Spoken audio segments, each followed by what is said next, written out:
Assalamualaikum warahmatullahi wabarakatuh. Kembali lagi bersama dosenku matematika. Hai, apa kabar teman-teman semua? Semoga teman-teman dalam keadaan sehat walafiat ya, sehingga teman-teman dapat mempelajari materi kali ini dengan baik. Materi kali ini adalah aplikasi fungsi non-linier.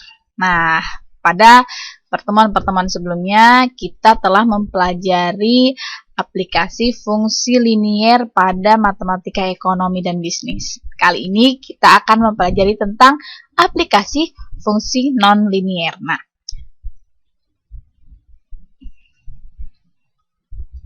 aplikasi fungsi non-linier. Nah, sebelum kita mengetahui aplikasi fungsi non-linier, kita harus tahu dulu apa sih fungsi non-linier itu. Nah, fungsi non-linier adalah fungsi yang tidak berbentuk linier. Jika fungsi linier adalah fungsi yang berbentuk garis lurus, berbeda dengan fungsi non-linier. Fungsi non-linier itu ada banyak bentuknya ya. Beberapa di antaranya yaitu lingkaran, elips, hiperbola, parabola. Di sini ada kerucut, kemudian ada beberapa potongan bangun datar di dalamnya. Seperti ini ada lingkaran, kemudian ada elips, hiperbola, dan juga parabola. Aplikasi fungsi non-linier pada teori permintaan dan juga teori penawaran. Ketika kita belajar teori permintaan dan juga penawaran, kurva demand dan supply atau kurva permintaan dan juga kurva penawaran seolah-olah hanya berbentuk garis lurus atau linier. Namun, pada kenyataannya, hubungan fungsional antara variabel-variabel ekonomi dan bisnis itu tidak selalu berbentuk linier, tetapi ada juga yang berbentuk non-linier. Kurva yang berbentuk garis lurus ini adalah bentuk kurva yang disederhanakan.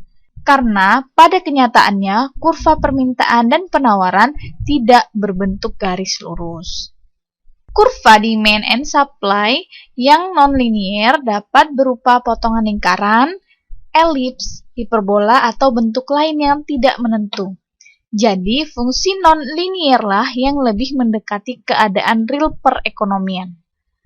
Secara grafis, fungsi permintaan dan penawaran dapat ditunjukkan oleh kurva berikut. Jadi, sebelumnya, kurva permintaan dan penawaran digambarkan dengan garis lurus. Misalkan, seperti yang saya gambar sekarang ini. Nah, garis yang berwarna merah ini adalah kurva permintaan atau demand dengan fungsi linier. Jadi garisnya lurus, sedangkan yang ini yang berwarna biru adalah kurva supply atau penawaran, juga digambarkan dengan garis lurus. Nah, namun pada fungsi non-linier itu digambarkan dengan garis yang tidak lurus. Banyak bentuknya. Bisa berupa potongan lingkaran, potongan elips, potongan hiperbola, atau bentuk-bentuk lain yang tidak menentu, sehingga bisa digambarkan seperti gambar ini. Demand atau permintaan dengan warna merah dan juga supply atau penawaran dengan warna biru seperti ini. Jadi kurvanya tidak lagi lurus seperti pada fungsi linier. Dan ini dikatakan lebih mendekati keadaan real perekonomian. Selanjutnya, aplikasi fungsi non-linier pada keseimbangan pasar. Secara teori, keseimbangan pasar terjadi jika demand sama dengan supply, atau QS sama dengan QD, atau PD sama dengan PS. Sehingga perpotongan antara kurva demand dan juga kurva supply itu disebut dengan equilibrium atau keseimbangan pasar. Hanya saja pada fungsi non-linier, lagi-lagi perbedaannya pada kurvanya yang bukan merupakan garis lurus. Sehingga dari equilibrium ini diketahui P equilibrium atau harga equilibrium dan juga jumlah equilibrium. Ya, secara teori sama, hanya saja yang membedakan grafiknya adalah fungsi non-linier. Langsung saja kita ke contoh soal. Tentukan harga dan jumlah keseimbangan pasar dari PD sama dengan 24 dikurang 3Q kuadrat dan PS sama dengan Q kuadrat ditambah 2Q ditambah 4. Nah, salah satu ciri-ciri jika dia merupakan non-linear adalah pangkatnya. Nah, di sini ada pangkat tertingginya adalah 2. Nah, ketika pangkatnya lebih dari 1, maka sudah dipastikan itu merupakan aplikasi dari fungsi nonlinear, sehingga gambarnya sudah dipastikan bukan garis lurus. Langsung saja kita jawab. Syaratnya untuk mendapatkan keseimbangan pasar adalah ketika jumlah penawaran sama dengan jumlah permintaan, atau harga penawaran sama dengan harga permintaan. Karena kita di soal sudah diketahui PD dan juga PS, maka kita menggunakan PS sama dengan PD ya. Karena pada pertemuan-pertemuan sebelumnya selalu kita dapatkan soal QS sama dengan gitu kan. Nah, sekarang kita dapat soal PD dan PS, maka kita gunakan langsung saja PS sama dengan PD. Kita tidak perlu merubahnya menjadi Q lagi. Langsung saja kita tulis, berarti PS sama dengan PD atau PD sama dengan PS, it's okay, itu boleh dibalik-balik ya. Jadi PS-nya kita ganti jadi ini PS-nya Q kuadrat ditambah 2Q ditambah 4 sama dengan PD-nya. Nah, kita ganti, ini PD. Kita ganti 24 dikurang 3Q kuadrat. Lalu kita pindah ruaskan, ini Q kuadratnya kita pindahkan ke sini. Sehingga jadi Q kuadrat ditambah dengan 3Q kuadrat. 3Q kuadrat dapat dari ini ya. 3Q, negatif 3Q kuadrat pindah ke ruas sebelah kiri, maka jadi positif 3Q kuadrat. Ditambah 2Q, ditambah 4 sama dengan 24.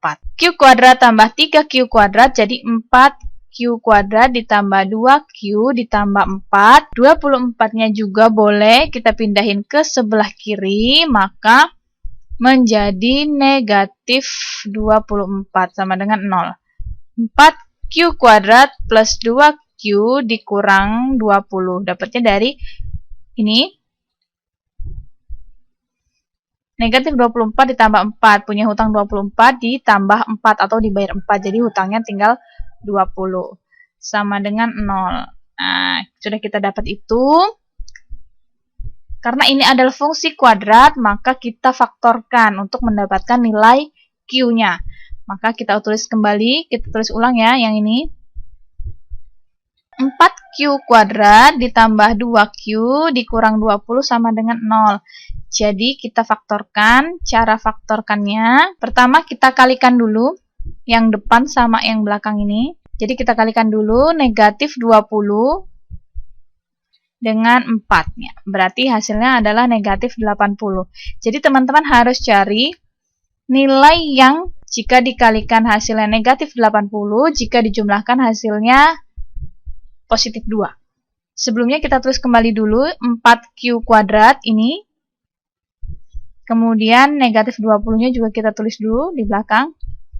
Sama dengan 0 ya. Nah, hasil kalinya negatif 80. Dan hasil penjumlahannya adalah positif 2. Didapatkan negatif 8 dengan positif 10.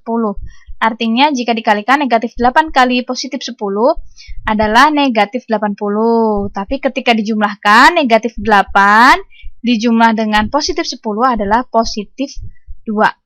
Nah, sudah benar ya. Sekarang kita beri Q-nya di sini. Lalu kita tutup, kita bagi 2.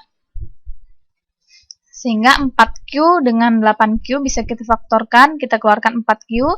Jadi tinggal Q dikurang 2. Ya, karena 4Q kuadrat dibagi 4Q tinggal Q, negatif 8Q dibagi 4Q tinggal negatif 2. Kemudian positif 10Q dengan negatif 20. Berarti kita faktorkan positif 10. Ini tinggal Q. Yang ini tinggal Q saja karena 10Q dibagi 10 adalah Q. Kemudian negatif 20 bagi 10 adalah negatif 2. Sama dengan 0. Sehingga kita dapatkan ini sama ya. Ini keduanya sama, maka setelah sama, kita ambil saja 4Q. Ini dari sini. Nih, yang hitam kita jadikan 1, 4Q tambah 10. Kita beri kurung juga. Kemudian yang hijau kita ambil juga Q dikurang 2. Nah, cukup satu kali saja, sama dengan 0. Jadi, 4Q ditambah 10 sama dengan 0, maka 4Q sama dengan negatif 10, Q sama dengan negatif 10 dibagi 4. Karena dia nilainya negatif, maka dia tidak memenuhi, ya. Ingat, kalau nilainya negatif atau berada di kuadran 2, 3, dan 4 itu tidak berarti atau tidak memenuhi, sehingga tidak kita gunakan, ya. Kemudian yang satunya lagi itu yang ini. Tadi kan sudah yang 4Q tambah 10, sekarang Q dikurang 2 sama dengan 0. Q sama dengan negatif 2, pindah ke kanan jadi positif, jadi Q sama dengan 2. Maka inilah nilai yang memenuhi. Ya, Q sama dengan 2. Nah, kita sudah dapatkan tadi Q sama dengan 2. Kita ambil seperti biasa salah satu dari kedua persamaan yang ada di soal. Nah, kita kembali lagi, kita lihat dulu soalnya. Nah, soalnya ada PD dan PS, kita boleh ambil salah satu. Saya lebih suka yang sedikit, berarti kita pakai PD, ya. Kita pakai PD. PD sama dengan, tadi PD-nya 24 dikurang 3Q kuadrat. Maka PD sama dengan 24 dikurang 3 kali Q-nya. Kan kita sudah dapatkan 2. Maka kita ganti Q-nya dengan 2 kuadrat. Berarti P sama dengan 24 dikurang 3 kali 2 kuadrat ini adalah 4. Maka P sama dengan 24 dikurang 3 kali 4 adalah 12. P sama dengan 12. Jadi diketahuilah P sama dengan 12 dan Q sama dengan 2. Dari sinilah kita telah mengetahui titik equilibrium atau titik keseimbangan pasar, yaitu di, kan titik itu kembali lagi seperti yang dulu, itu Q, P, ya. Maka titiknya harus Q, P juga, maka Q-nya adalah 2 dan P-nya adalah 12. Jangan sampai terbalik ya teman-teman. Kemudian karena ini tadi equilibrium, maka Q-nya juga sebagai Q equilibrium dan P-nya atau price equilibrium. Nah, sampai di sini itu sudah menjawab pertanyaan pada soal. Nah, kita lihat tadi pertanyaan pada soalnya adalah tentukan harga dan jumlah keseimbangan pasar.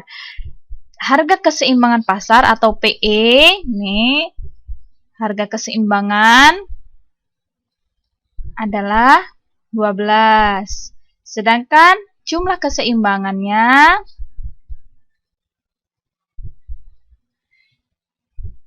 adalah 2. Bagaimana teman-teman? Mudah bukan? Sama ya dengan aplikasi pada fungsi linier. Cuma bedanya ini persamaannya adalah persamaan kuadrat.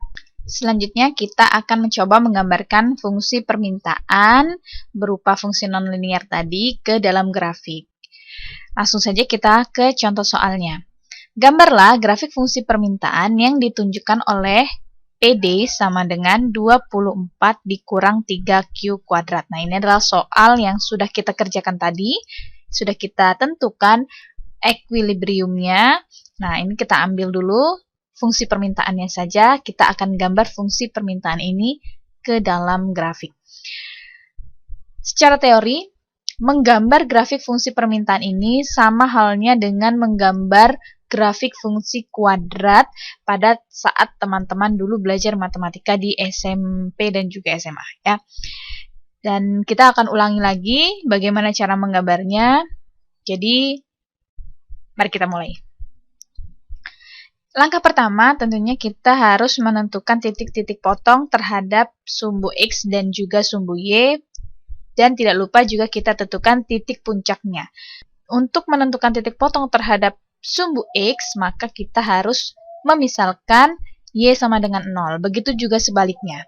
Nah, karena ini adalah fungsi permintaan, sumbu X diwakili dengan Q dan sumbu Y diwakili oleh P, maka kita membutuhkan nilai Q sama dengan 0 untuk mendapatkan titik potong terhadap sumbu P. Kita misalkan Q sama dengan 0, maka P sama dengan 24 min 3Q kuadrat. P sama dengan 24 dikurang 3 kali 0 kuadrat. Karena Q-nya sudah misalkan 0, maka Q-nya kita ganti menjadi 0. P sama dengan 24 min 3 kali 0 kuadrat adalah 0, maka P sama dengan 24. Maka didapatkan titik potong terhadap sumbu P adalah 0,24. Ingat selalu Q, P ya teman-teman, jangan sampai ketukar.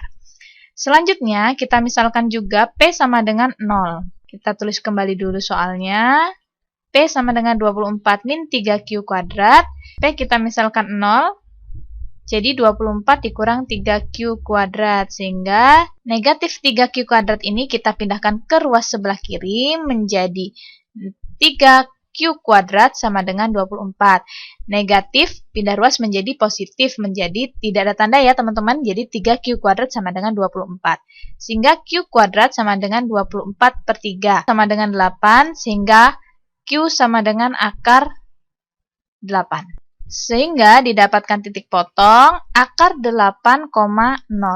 Selanjutnya, kita butuhkan koordinat titik puncaknya ya. Untuk menentukan koordinat titik puncak, kita menggunakan rumus min B per 2A dengan min D dibagi 4A. Di mana D sama dengan B kuadrat min 4AC.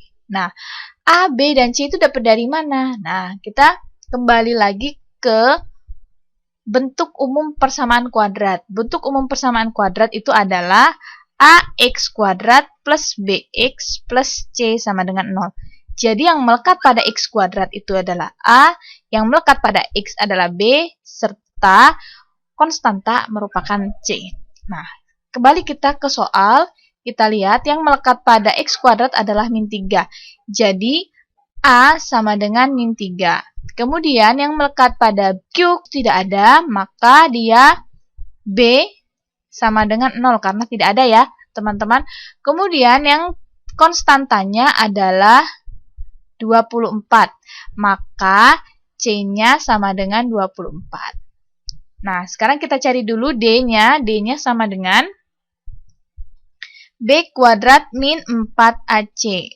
B kuadrat sama dengan 4AC. B-nya adalah 0, maka 0 kuadrat dikurang 4 kali A-nya adalah negatif 3, kemudian C-nya adalah 24. Sehingga 0 ditambah negatif 4 kali negatif 3 adalah positif 12 dikali 24. Maka 12 dikali 24 adalah 288. Kemudian sekarang kita masukkan ke koordinat titik puncak. Nah, titik puncaknya sama dengan min B. Min B, B-nya adalah 0 per 2 kali A. A-nya adalah negatif 3.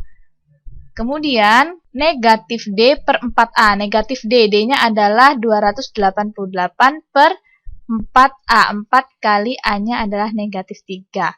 Sehingga didapat titik puncaknya sama dengan 0, negatif 288 dibagi dengan negatif 12. Negatif 288 dibagi 12 itu adalah 24. Negatif bagi negatif menjadi positif. Jadi, titik puncaknya adalah 0,24.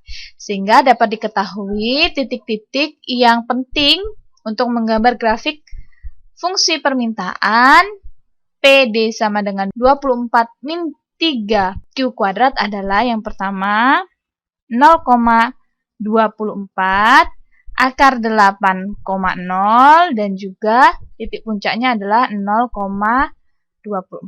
Sekarang kita lanjutkan menggambar ya teman-teman. Sekarang kita gambar dulu sumbu X dan ini sumbu Y-nya, atau kalau dalam ekonomi ini Q dan ini adalah P-nya.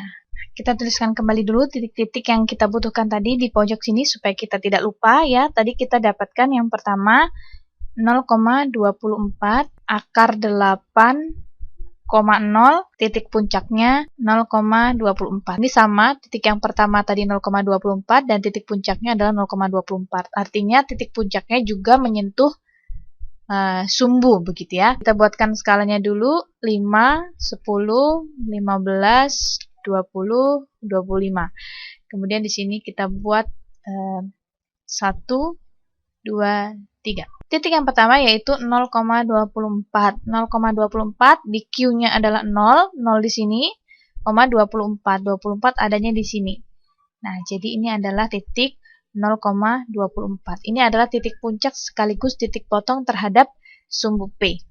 Selanjutnya ada titik yang kedua yaitu akar 8,0. Nah, akar 8 ini adalah plus minus 2,8 sekian-sekian. Nah, kita punya dua titik di sini, jadi negatif 2,8,0 dan 2,8,0 gitu ya. Jadi kita buat dulu yang 2,8 di sini, kira-kira 2,8,0. Nah, ini berarti akar 8,0 plus akar 8,0. Dan kemudian satu lagi ada di sebelah sini. Ada di daerah sini. Nah, tapi karena ada di daerah sini, di daerah yang negatif ya, maka dia tidak memenuhi gambarnya. Nah, begitu. Tapi karena di sebelah kiri atau di kuadran 2 ini, dia bernilai negatif, sedangkan dalam ekonomi nilai negatif itu tidak digunakan, maka dia boleh teman-teman kalau mau gambar dengan garis putus-putus seperti ini ya. Tapi kalaupun teman-teman tidak mau menggambarnya, it's okay, tidak masalah. Nah, sekarang gambarnya sudah saya perbaiki ya teman-teman. Jadi gambarnya seperti ini. Gambar ini adalah merupakan gambar fungsi permintaan, yaitu fungsi dari permintaan PD sama dengan 24 min 3Q kuadrat.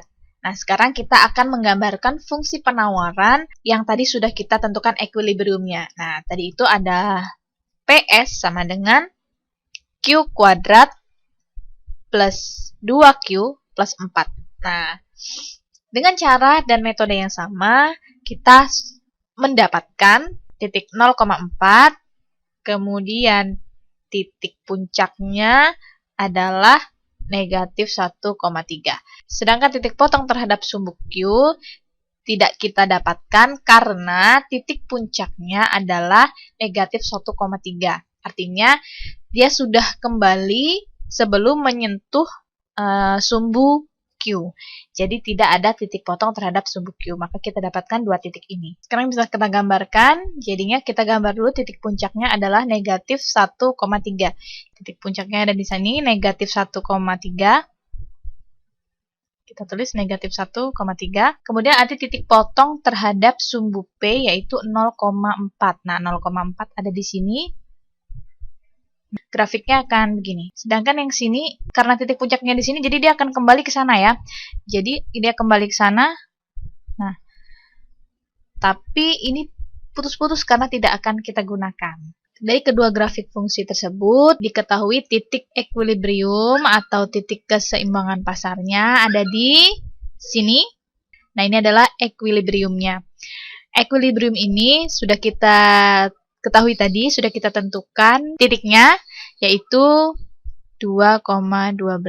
Nah, kalau teman-teman gambarnya benar, nanti akan ketemu benar-benar di titik 2,12. Sampai disinilah materi kita hari ini. Mudah-mudahan bermanfaat untuk teman-teman semua, dan mudah-mudahan teman-teman dapat memahaminya.